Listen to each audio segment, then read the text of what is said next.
recording. Hi, everyone. Welcome aboard. I think that we already know where we are. We are in a KMGN course speaking about change management.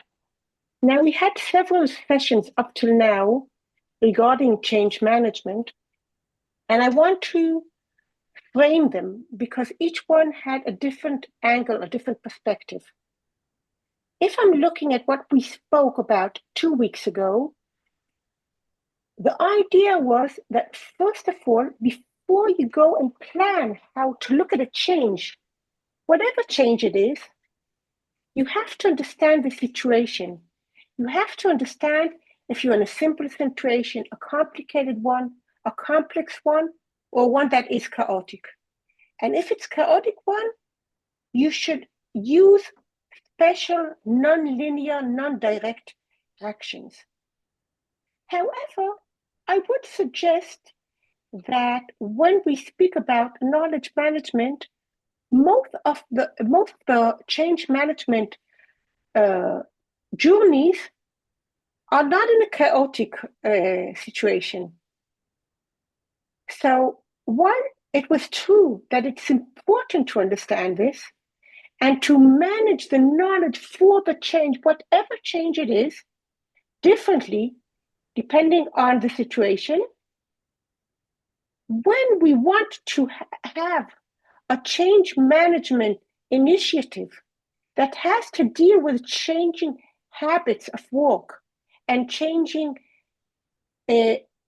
attitudes to do with knowledge management, we are in a more specific area. It's not all change management around the world. It's not change management here, there, and where knowledge flows in the way.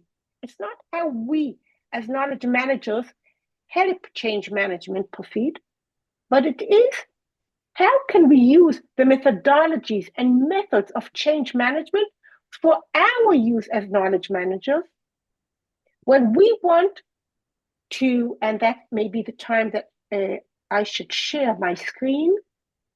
Where are we? Let's share our screen. When we want to bridge, to prepare a bridge and to pass the bridge from the KM strategy, buildings that are only programs on the paper, because that's what a strategy is. It's a paper diagram with many plans on it.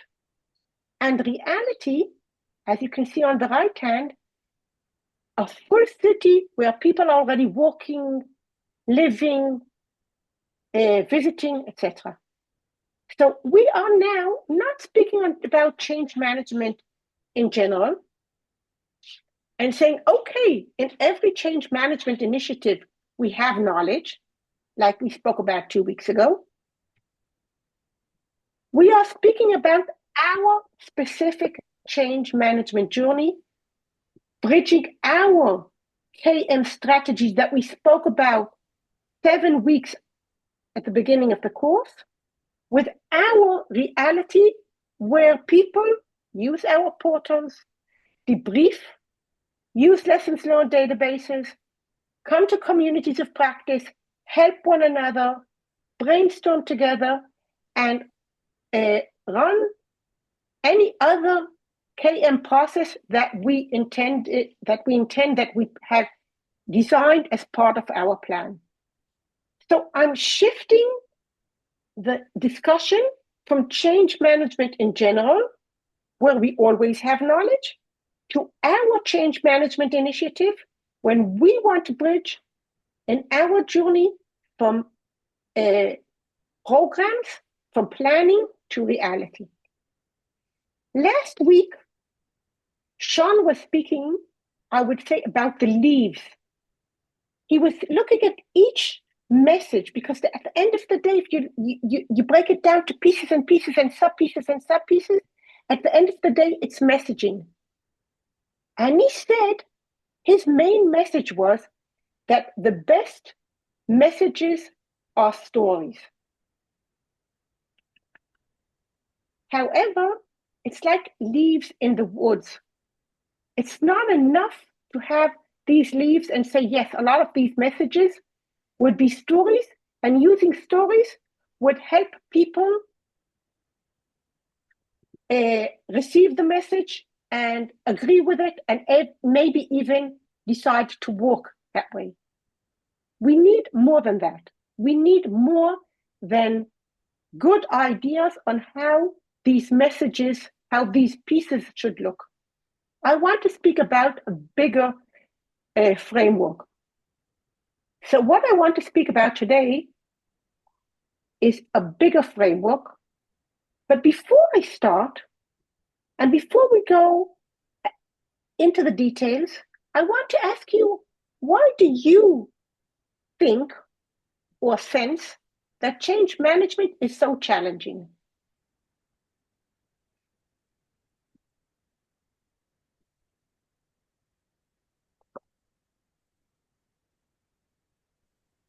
May I go first?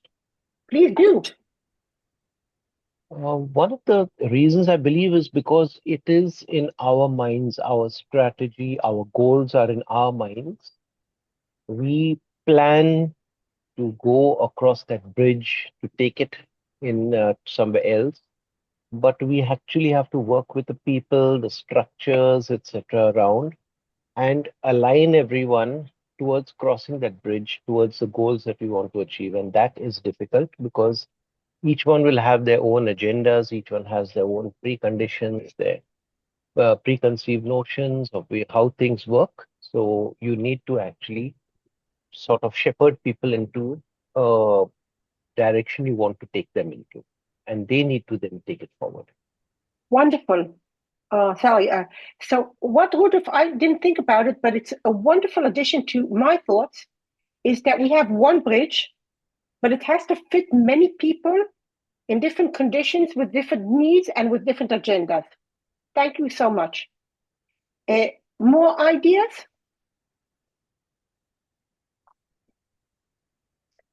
So I will start, and I will say that I sense that I learned, and it's Rudolf. For the next lecture, probably I will add your ideas as well. That first of all, there's no first urgency.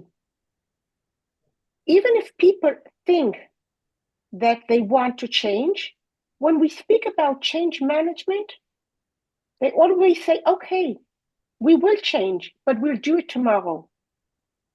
Sometimes it's like having a salesperson telling him, if you go through all your deck of offerings from the past 3 years, and just look at them for 2-3 minutes each, it will remind you of what happened good, what was worth, and what was success, and why, and what would you change if you would redo it. Just take 3 hours and read all the past offerings from the past 3 years.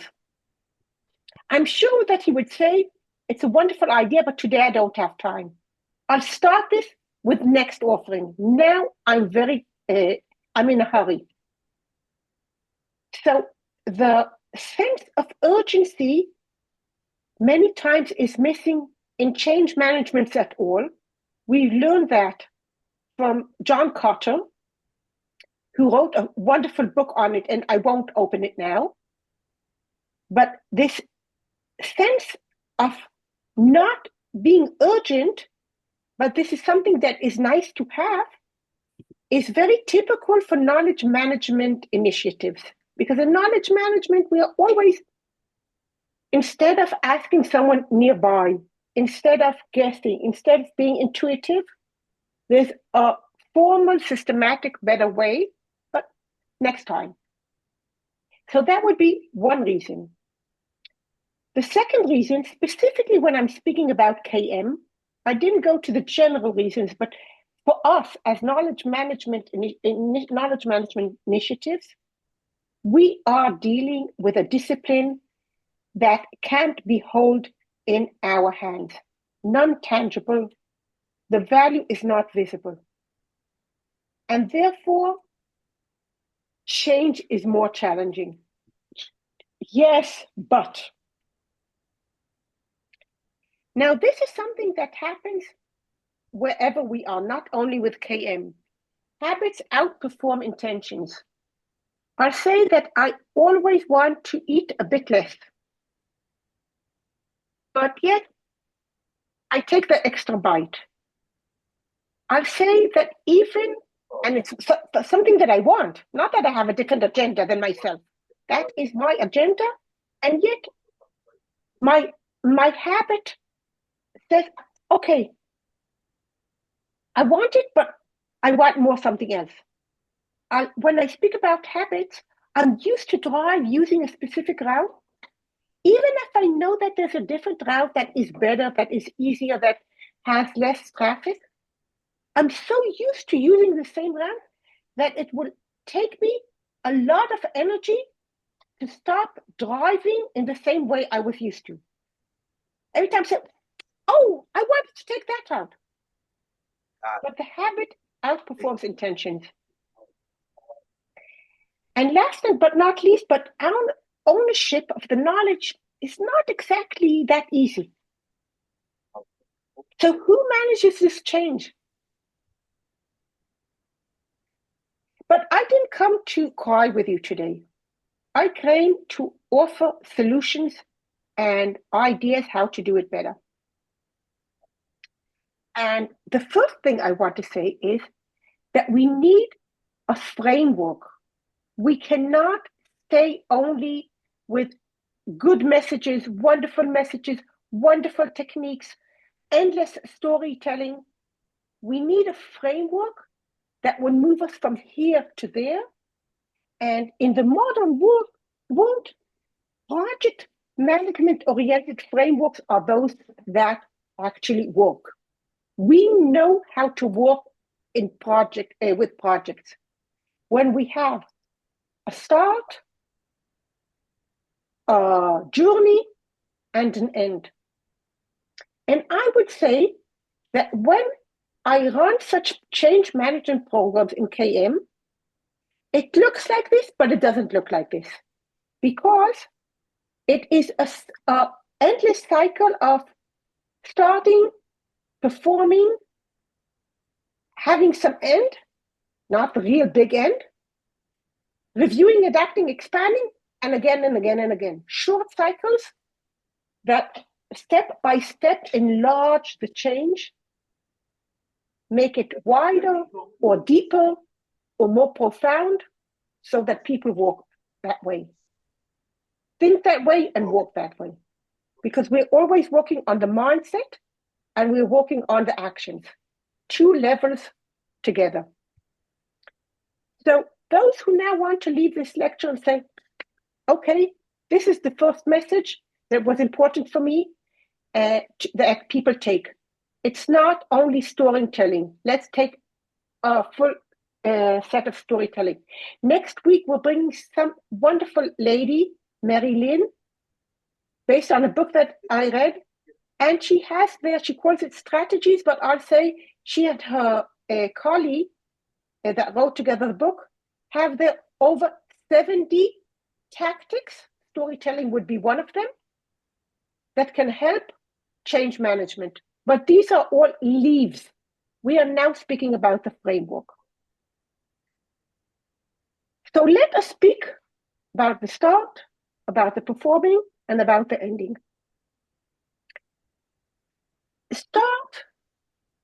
Starting the engine is where we need much more energy. You know, who said unfreeze? Someone remembers this? What model speaks about unfreezing? Kurt Lewin. Kurt Lewin taught us that every change, before you change, you unfreeze the situation. You unfreeze the mindset. You make the change, and then you freeze it again. His model had 3 stages: unfreeze, change, freeze. Why do we need to unfreeze? People today are overwhelmed with endless changes. And those that are not for us to decide, a building collapse, okay? I can't do anything about it, aren't part of it. But wherever we have a place to deny it, to ignore it, to try to leave our small, secure, stable place and let others worry, we need the stablement. So we say, okay, we'll push it back. And today, when we have the iPhone era, where we can sit like that, and even if we're in the lecture, we're not even really listening, or with our computer, we are typing something, we are pushing back because we need to be stable. But the organization, or us, the knowledge managers, we need to unfreeze. We think about it like earth that is very, very dry. And you want to water it, but it's so dry that the water won't walk through it. So we have to, only when it breaks, the water can pour into it. And that's the unfreeze.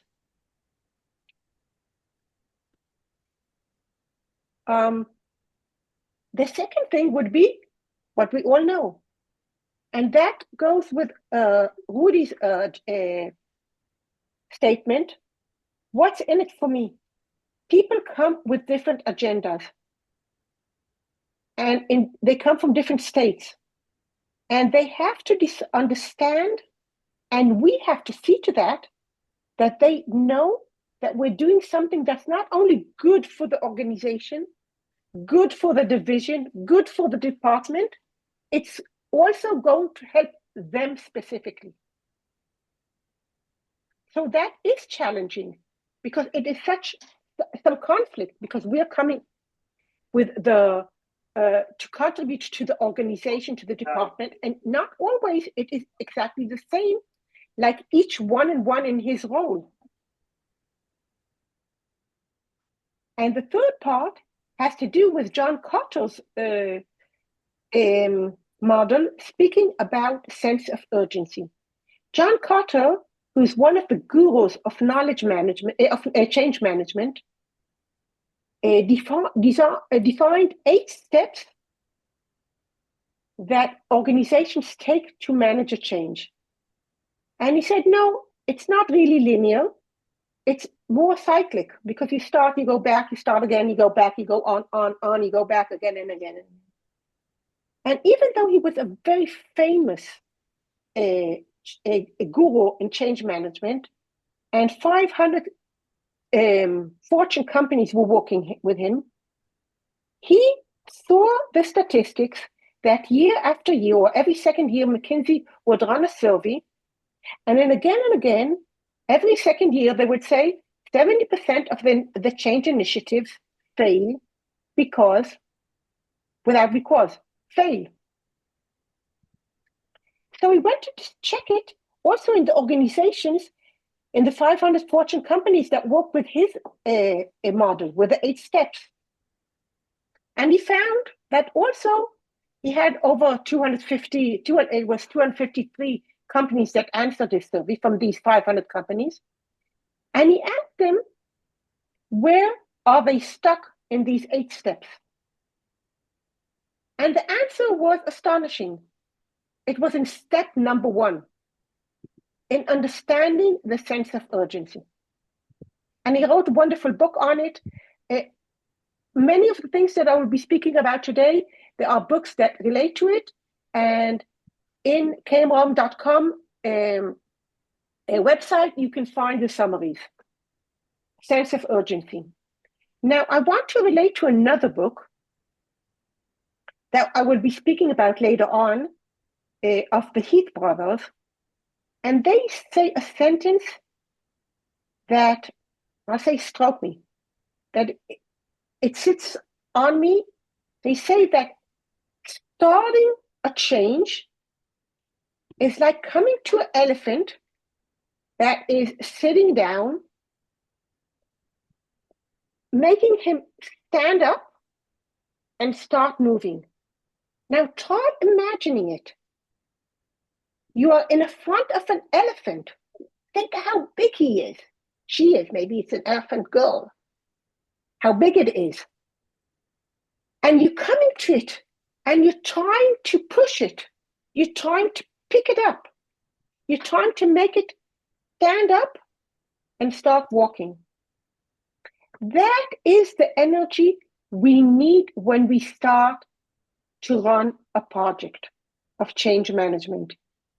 And these are the 3 opening tips, techniques that I can share with you that can help us open the change management journey in a successful way. Any questions or any comments before I continue?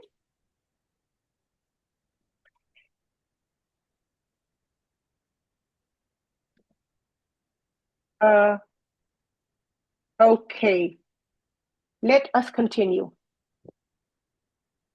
I won't speak now. There's the perform stage. I'll say only 2-3 words about it because we will speak about it for 30 minutes shortly. But in one sentence, structure it. One method, it should be structured. It's not a collection of stories or collection of messages that every week we use whatever comes up to our mind and we heard about. It should be managed. Manage the change. It's not only, first of all, it's a process. It's not a fast, it's not a very fast short run. It's a marathon. But we have to manage it in a structured way. I'm not sure that we will speak about how to run this full program, but I'll give you some hints on the way. But manage it. Use a model. Use a model that can help us. I'll come back to it in 2 slides. And the end, make value visible. So we have these short cycles where we start, and once we're in it, we perform, we celebrate, we learn, we give people recognition, we stabilize what they're already doing, and we see how we scale up or wide. Think about it, that you have a very long rope. When the rope is long, it's not tense. It starts falling down.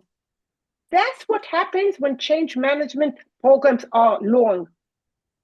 So we have to cut them into short strings, each one with objectives, with specific audiences, with specific goals, with specific timings, with a lot of stories, with a lot of messages, but they are all managed. And each one of them, when we end them, we celebrate, we recognize the people that succeeded. We recognize the units that did good. We learn what was good and what should be improved. We stabilize the situation, the freeze of Kurt Lewin, and we scale up. So now we are going to the main area, change management models. And it can be models, it can be tips, it can be tricks, it can be best practices. I may say it is a toolbox of directions and models and methods that we use in order to manage our change. So I will stop sharing, and I will stop not sharing. No, I didn't stop sharing. I stopped the presentation for a minute, and I will share with you the link, copy link. I will share it on our chat. And we will take 8 minutes because we don't need more than that. And we don't have time for more than that. And we will open breakout rooms and discuss your ideas what helps your change succeed.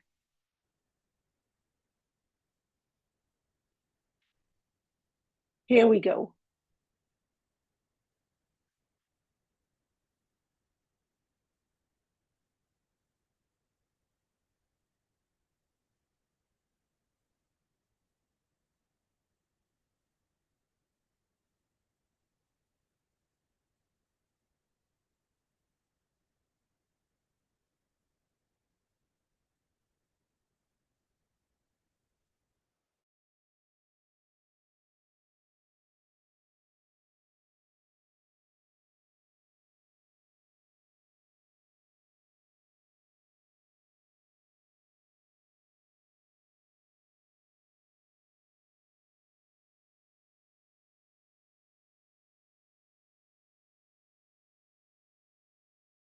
Resume the recording.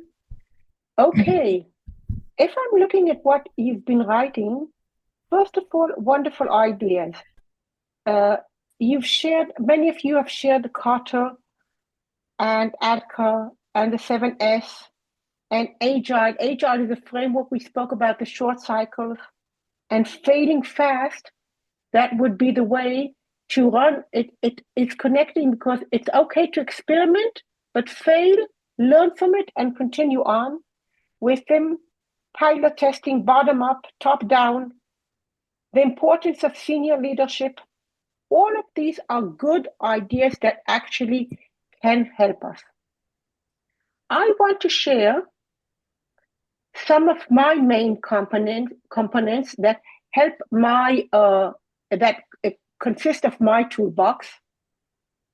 So let me go back and share my screen. Here we are. So I want to speak about the main toolbox that I use. As I said, next week we will meet. Oh, before that, I just wanted to show you.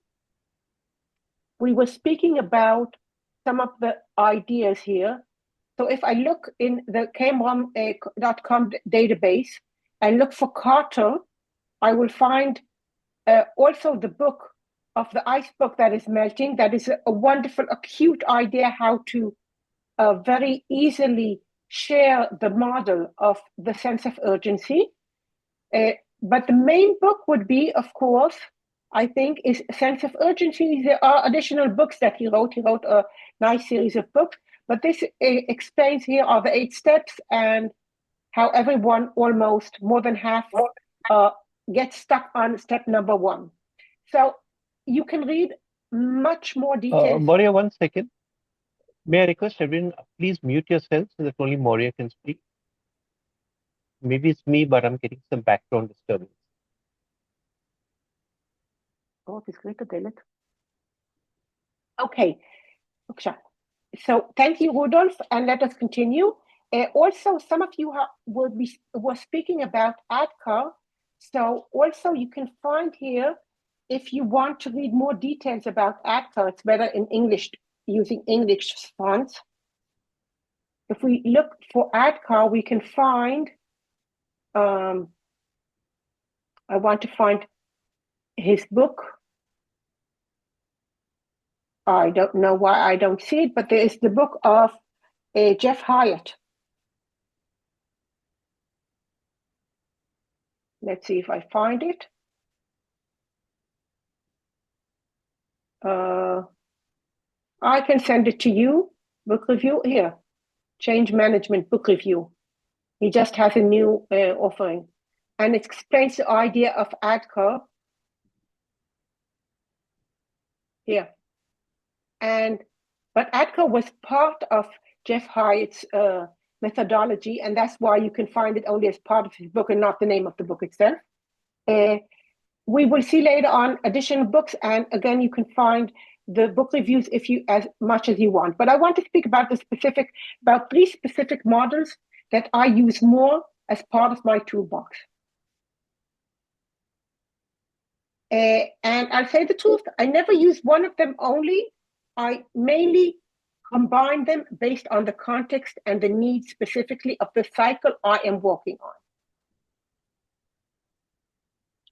And of course, management commitment is a prerequisite.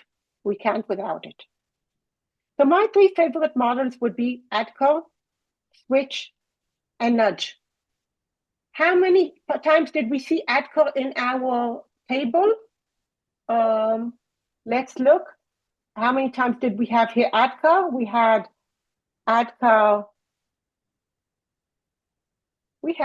Kotter. No, Kotter's not ADKAR. Where did we have ADKAR? We had nudge. One time ADKAR.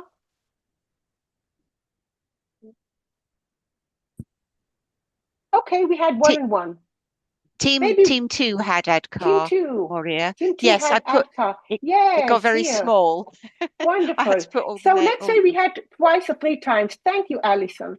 So I want to share with you 3 main models that, again, I use the pieces and I use them also as a model. I want to start with ADKAR itself.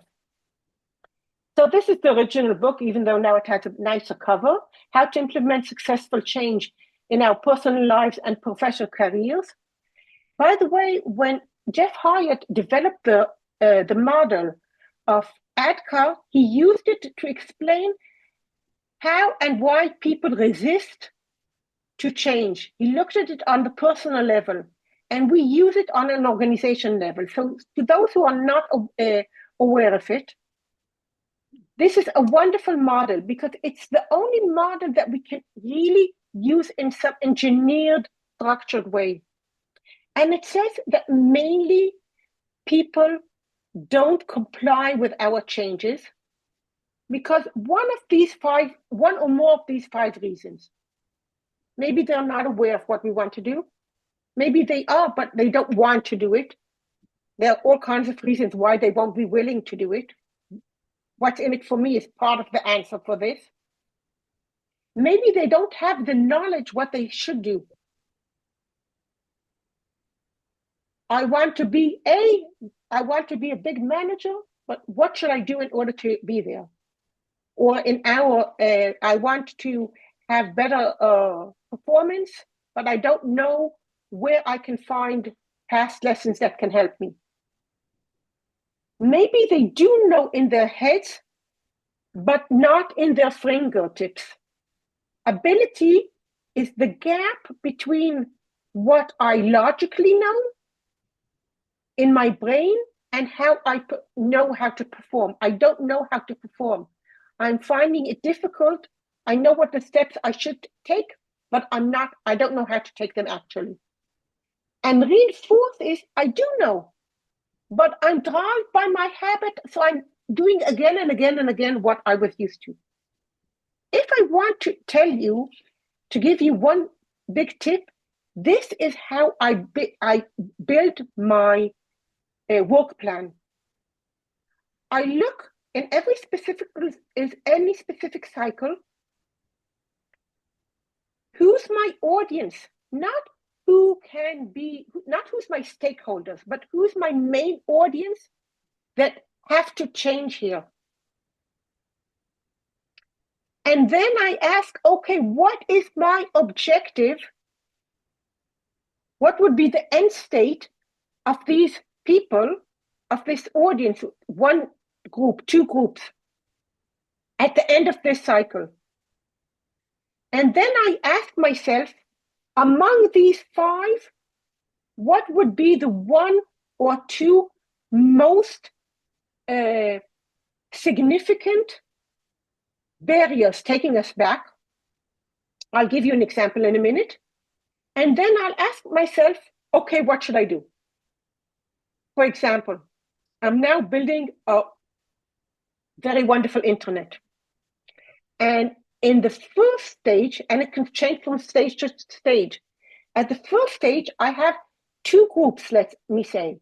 Those who have to input, the SMEs who have to input the information all the time, ongoing, and tell people, don't ask me, use the portal, and the end users that should work. So these are my 2 audiences. So the first audience may lack mainly awareness and desire. The second group, the SMEs, may lack reinforcement or ability because they want to walk less. Not everyone coming to them, but they're used to and they feel and it's easy for them. So once I analyze what are the main barriers of the specific group, I can build a work plan of what messages and what tactics and what stories to include for each in this stage. When I will go further, 2 months later, maybe the problem of the end users will not be awareness and desire, but desire and reinforcement. So this may change, not only depending on the audience, but when and what's the context of the specific need, solution, timing, and the situation. And this model helps me understand where I should focus. Because if I don't analyze it, I will tell myself, okay, let's send messages or let's share stories. And let's say there's a story speaking about desire. But the problem now for this audience is ability. So while the story is wonderful, it doesn't match the need. So I use the ADKAR for many things, but the main one would be to build the best fitting work plan for each audience in order to run an effective cycle and later on change management program at all. I'm running on because I see that I have only 15 minutes. I didn't see anyone mentioning switch. I will say that I admire the Heath brothers. These are two, one is a professor and one has a PhD. One comes from management studies and the other from economics. And they have written several books. Switch, when change is hard, how to change things. That's the, when change is hard, that's the subtitle, and the title is Switch. How to turn on the light, how to turn on the change. And I found all 5 books they wrote brilliant. Of course, in my website, you can find book reviews for each one and one of them. They also gave the metaphor of the elephant that has to get up and start walking. And they say that there are 3, and they have dozens of good ideas how to make the switch that are all part of my toolbox. But I want to give you one idea from here. They speak about 3 directions that we should take. The first one is very logical. They have here a list of how to plan and direct the move. And again, I'm telling you, go read the book, go read the book review as a start and learn how to do it logically.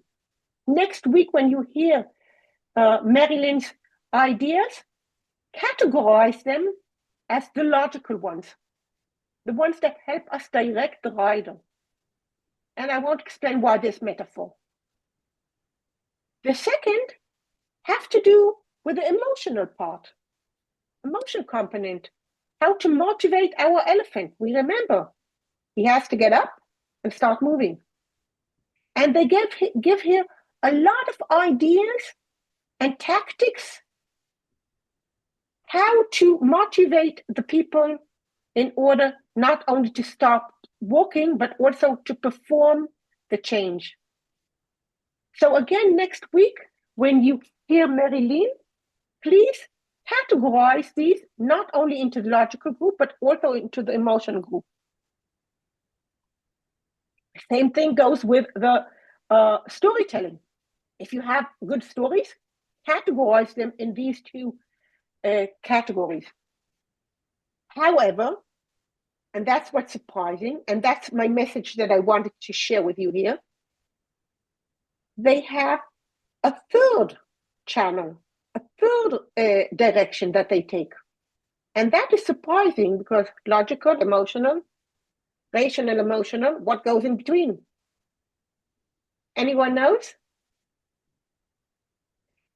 So the additional one would be shape the path. And they have here a brilliant idea. And they have so many examples on how to do it and tactics. And the idea says that if we change the path so that when people walk naturally, it will be easier for them to walk with the change and not without the change. We don't have to speak with them. And I have dozen of examples, 10 examples, even more, but I'll give you 1 or 2 examples.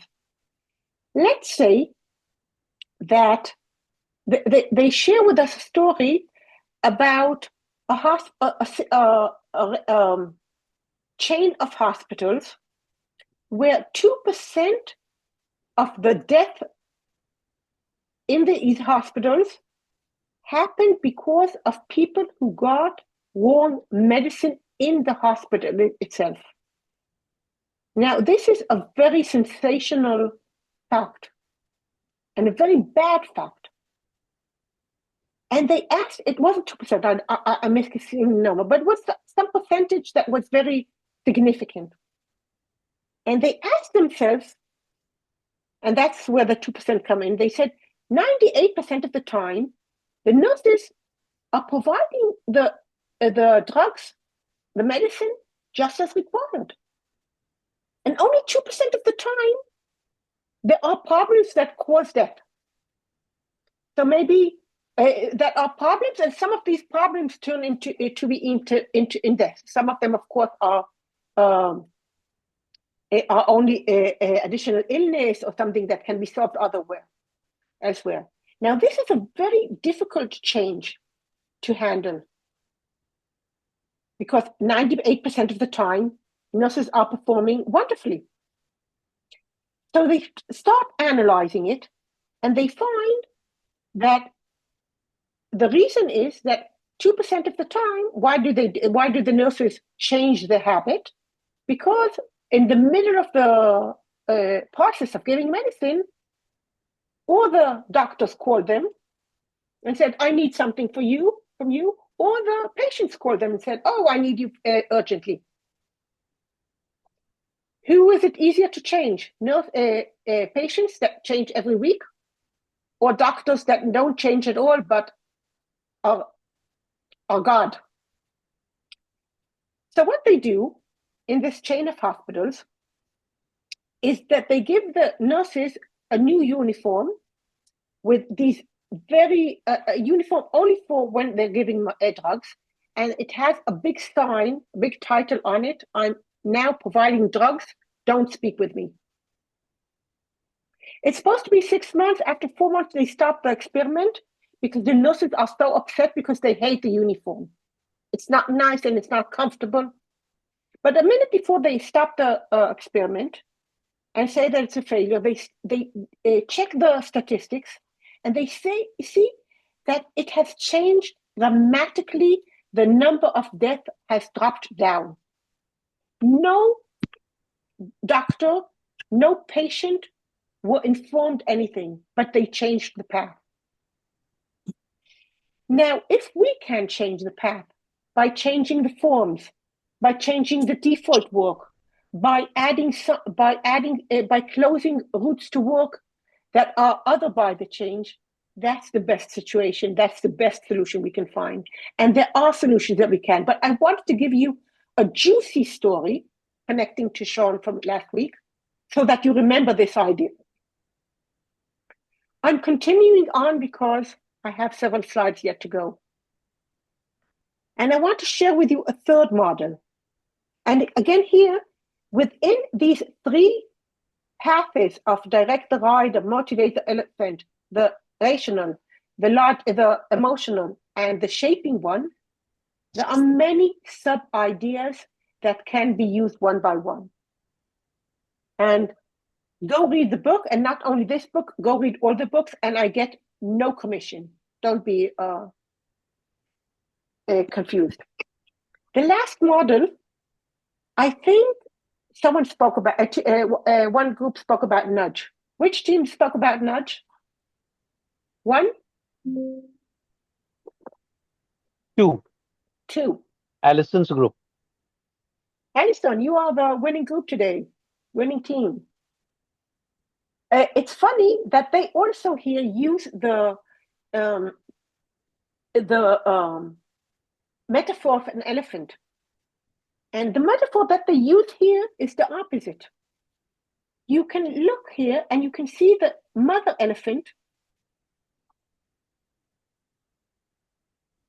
walking with her child. Now she's nudging it, the elephant baby, just a little. And the elephant baby is moving forward. Sometimes a small nudge, small energy can make a big change. So this is a wonderful book as well, also recommended. And as you are not surprised, the ideas that are mentioned here, some of them overlap with the other ideas that we heard about, but I want to give, so we spoke about what can help nudge. When I have knowledge, I will walk in a safer way, for example. If I have incentives, it simplifies my work, if the user choice is designed, and that resonates very nicely with the shape the path, or when there's a social pressure. I'll provide an example from social pressure, for example. You know what? I'll take one from design user choice. And it's a funny one. The book opens with a story of Schiphol. Who knows what Schiphol is? Where is it? It's the airport in the Netherlands, in Amsterdam. Amsterdam, yeah. Yeah. And they had a problem that the toilets, I'm sorry, I promised a funny story, not a clean one, were not clean. And they had a problem with the men's toilets much more than the restrooms of the ladies. For ladies, you have restrooms. For men, you have toilets. And they had a problem again and again. And they had a very simple idea. They took these simple pictures, images, stickers of bugs, and they stick them into the toilet, somewhere near the middle, and that's it. And what happened is that the toilets turned to be much, much cleaner. Because they designed our choice, your men. And if you think about a default, where you change the default, what's opt in or opt out, that is a way of designing the user choice. But if I want to take an example from an internet and say, okay, or another initiative of KM, and say, okay, 15 years ago, we opened a very big internet in an insurance company. And what we did was that 4 weeks before, it was 10 weeks of working towards the launch, where every week, every department had to upload its materials. And 4 weeks before the end, we started sending statistics, not alphabetically, but from the highest to the lowest, what is the percentage of the data, of the information, and of the knowledge that is already uploaded. And it was sent to the CEO and to all division managers, ranking their divisions from the highest to the lowest. A day after we did it, everyone wanted to be one step higher. I won't say that those who were last said, okay, next week we will be first. But they say we can't be last. And the one in the middle say, oh, that division is very close to us. We can't be after them. So social pressure is a wonderful solution, and we can use it wonderfully to drive changes. I'm just giving you some tips here, but you can see the idea. For each cycle, we have to execute it with a defined work plan. And I explained how I used the ADKAR model in order to shape to build the work plan and adjust it to the specific context. A few last words because time is running out. Where do I use AI? Where do we use AI? Everywhere. First of all, as we said, the leaves of the change management initiative is the communication, the stories, the messages. Generative AI and AI in general is wow in scaling communication. Images, video clips, wonderful writing everywhere, but don't do it only to be nicest. Think about your target audience, think about the barrier, think what you want to do, how you do it, and then do it. But it won't be the only place where we use AI, because AI is used in change management all the time, because that's how we build the communication. But we also use it in order to understand the barriers before they happen. What could be the barriers based on worldwide knowledge? And after we learn from previous cycles what happened already, so we understand it better using AI. But most interestingly, once we understand the barriers, how to drive creative solutions in order to really find solutions and have a better cycle that actually works. Because if change management, but I want to say one more thing, but sometimes nothing helps and it really won't work. And sometimes if it challenges, we have to understand that the bridge is not the problem, but what we're asking people to cross. So we have to ask ourselves also, was the solution the right one? Do we have to change not only the journey, but the solution itself? And that can maybe take us to additional ideas and directions. So that will be our session for today. And I think that I already gave good enough reasons why to come next week and hear Mary Lynn speaking about fearless change and tactics, how to run these messages and what can help us. So thank you, everyone, and see you next week. It was my pleasure.